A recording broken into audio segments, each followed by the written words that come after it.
Hi, everybody. I'm Jim Rohn. What a pleasure it is for me to come and visit with you for just a few minutes here today. Tell you briefly a little bit about my story and share some ideas that might be beneficial.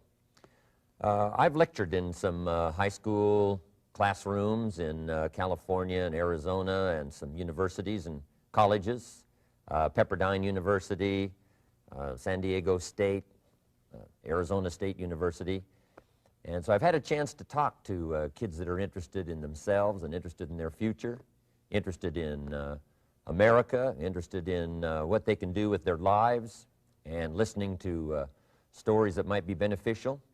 And I don't have a chance to, visit all of the schools and universities around the world, so this is a great chance for me by video to have a chance to tell you my story. Just briefly, let me tell you my story. I grew up in Idaho, farm country. My father still lives on the old homestead where I grew up, southwestern Idaho. He'll be 91 his next birthday, and I'm very proud of him. I went to high school. I graduated. I went to college 1 year. Halfway through my second year, I decided I was smart enough, so I quit. One of my major mistakes. I should have stayed in school. But I thought, heck, I'm smart enough to get a job. And back then I thought, that was it. If you're smart enough to get a job, what else would you need? Found out later, a big mistake. But anyway, I quit school at age 19, went to work. A little while later, persuaded a beautiful young lady to marry me with a lot of fancy promises. And fortunately for me, we got married. A little while later, I started my family. And I'm out there working hard, doing the best I thought I could. But year by year, I kept falling a little further behind, buying a little more than I could conveniently pay for on time. And the creditors are finally starting to call saying, hey, you told us the check was in the mail. I'm not feeling at all good about that. About age 25, I've got pennies in my pocket, I've got nothing in the bank, and way behind on my big mouth promises to my family, and wondering what could I do to make my life better. I was willing to work hard. That was not my problem. But I just wasn't making the progress I wanted to make. And then good fortune came my way. Sometimes it's difficult to describe good fortune, why something remarkable happens to you at a particular time. One of my friends says, well, hey, things don't just happen. Things happen just. And maybe that's it, I don't know. But my good fortune was I had a chance to meet a very wealthy man. His name was Mr. Schoaf, Mr. Earl Schoaf. A friend of mine had gone to work for him, and he started telling me about this man. He said, you got to meet this man. He's rich, but he's easy to talk to, and he's got a remarkable philosophy of life. And he kept going on, and I thought, well, I've got to meet this man. So shortly after that, I had a chance to meet this Mr. Schoaf, and I was impressed. He was rich. He was easy to talk to. Within a few minutes, I was dazzled. And I said to myself, I would give anything if I could be like that, rich and easy to talk to. What would it take? And then I thought, if I could just get around somebody like him, and if he would teach me and coach me, I would do it all. And that was my good fortune. A few months later, this wealthy man, Mr. Schoaf, hired me and gave me a job, and I went to work for him, and I spent the next 5 years in his employ. And then, unfortunately, at age 49, he died. But I got to spend 5 years with this remarkable man, his last 5 years of his life, and the first 5 years of my new life. And my dream came true during that 5-year period.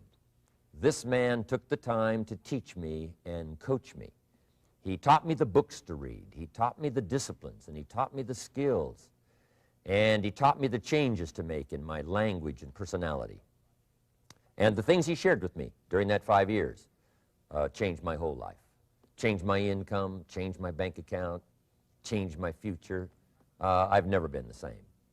By the time I was 31 years old, I was a millionaire. So he taught me economics as well. So how lucky can you get to meet the right person at the right time who takes the time to share with you ideas that can change your life? A lot of rich people, right, don't take the time, but he did, and he also had the ability. Some people want to share their experiences, but they don't quite know how to say it, but he had it all, and he used language that I could understand, and those ideas greatly affected my life. I wish he was still alive today. If he was, I'd be calling him today one more time, thanking him for the time he spent with me sharing his life and his experiences that so dramatically affected my life. Then, how I really came to be invited to speak to you today. 30-plus years ago, I was living in Beverly Hills, California. And a friend of mine one day said, "Jim, you've got to come and tell your story to my service club." He belonged to the Rotary Club. And he said, "I know your story. Idaho farm boy makes it to Beverly Hills." But he said, "I know my club members would love to hear your story. Would you come and at our breakfast meeting and tell your story?" And I said, "Okay." So I arranged a little talk, went and shared my story that morning, and guess what? They liked it. And my phone rang, another club called and said, "Would you come and tell us that story?" My phone rings, another club calls, said, "We've heard about your story. We have a luncheon meeting. Would you come share your story?" First thing I know, I'm spending a little piece of my time giving these breakfast talks and luncheon talks. And then one day, a man who heard my talk about 3 times said, "Would you come and talk to my management and salespeople?" He said, "I've got this little company going, and he said, if you would spend some time talking with my management and salespeople, I'd be happy to pay you." And I thought, wow, wouldn't that be something? Tell my story and my experiences and get paid? He said, "I'd be happy to." Little did I know, that was the beginning of a whole new, brand new adventure for me in sharing my story in speeches and talks and seminars and lectures. And now this business, it's become one of my most flourishing enterprises, takes me around the world. I went to many countries just this year, had my largest audience early this year in Spain, 12,000 people, 10 different languages being translated at the same time, the whole audience with the earphones on. It's interesting when you lecture with multi-languages. You know, when you hit the punchline, you know, the Spanish laugh first, and then the French get it, and then finally the Italians get it, and last the Germans finally get it. And then I say, "Hey, the Germans finally got it. I guess we can continue." You know, some languages take longer to translate than other languages. But what an exciting adventure for me. I was in Israel this year. I lectured in France, my first trip to Prague, Czechoslovakia, Lisbon, Portugal. Last year I was in London lecturing. Happened to be there the same night Pavarotti was singing in London.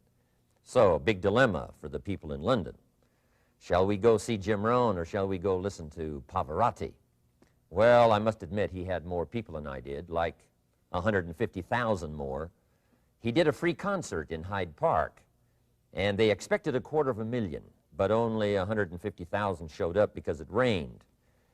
And they all got soaked from Prince Charles on down, but they sat in the rain and listened to Pavarotti. I would have been happy that evening, right, to cancel my seminar and go sit in the rain and listen to Pavarotti. Anyway, he and I have agreed now not to appear in the same city on the same day anymore. Not really, but how exciting for me to be able to travel all around the world and share my story.